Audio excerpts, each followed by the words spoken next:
Welcome to Outback Outdoors. Make sure you like, subscribe, and click the alert to stay up to date on all our new videos.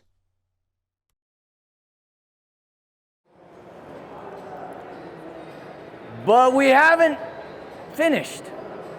That's just accuracy, energy, and distance. What about other elements that make a difference? Breaking down our effective range, the best way to do that is let's break our effective range. I'm gonna use 60 yards because my math is not good and it's easy to do. So let's do 0 to 20.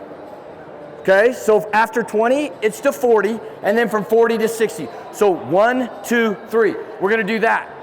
That's gonna help us determine our acceptable shot sequence, and then it allows us to self-govern and say, I'm not taking that shot in the woods, long before I step out into that shot in the woods. Okay? All right. My determined range is 60 yards. We break that down into thirds in order to further understand and clarify a shoot or don't shoot scenario. We're going to call the first shot cluster 0 to 20 green. Second's going to be yellow or marginal, and red's going to be, man, everything's got to be perfect for me to take that shot. I mean perfect, right? Again, we're trying to determine this before we step out with our adrenaline pumping and we loose an arrow and go, oh, I wish I had that one back. Okay? So this is a little scenario, and again, another spreadsheet type of thing you can get at alphabowhunting.com, where we can make notes on those. The DEA, not Drug Enforcement Agency, mind you, the DEA method. The method created is to assist us here. It's called the Alpha DEA method. D stands for distance, E stands for elements, and A stands for animals. Why is that important? Well, we've discovered this. Distance, energy, right? We know that. What about elements?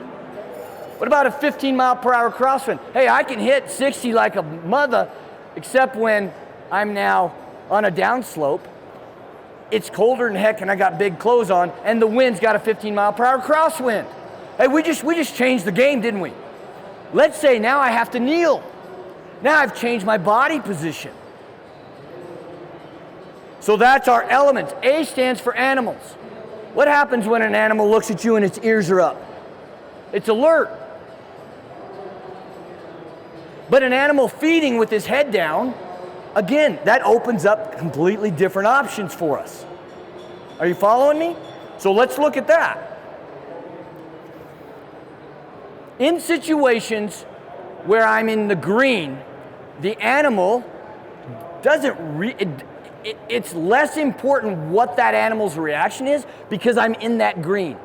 In that first cluster, I have a lot of leeway. Example, within the distance of 0 to 20, I can allow for an animal to look at me. I'm closer. As I shoot, there's less time for them to drop. The wind's going to affect my flight of my arrow less. Can we all agree with that, right? So you see why the green is almost a lot more go-to. Now, the one thing I will say is in the green, you have to make the decision, what about a frontal shot? Oh, that's a tricky one. I'm not going to even go there.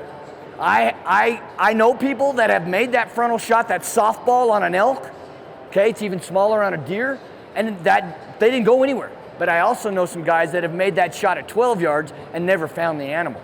So you're going to have to make that call. I want you to do it before you go out in the woods, though.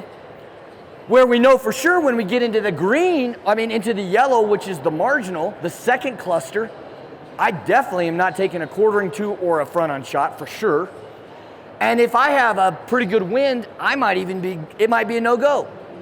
Animals alert, might be a no-go. The red, of course, comes back to perfect conditions, no wind, everything's fine, I can get drawn. The problem with the green is we're so close, this motion to get to full draw now becomes an issue because of the proximity. So when we find ourselves in the yellow or the red, hopefully we've practiced enough to know what that variable is and where we're at, that we might go, oh, I'm not going to shoot right now. I'm going to hope that either I can cut him off better, or he's going to feed toward me. All right? Maybe he goes from red to yellow. Now it's a go. So, is it making sense? There's a lot to this, right? But in reality, all we're doing is we're setting ourselves up for what could and what probably might happen in the field. If I come to full draw and I'm not sure, we probably shouldn't hope we hit our mark.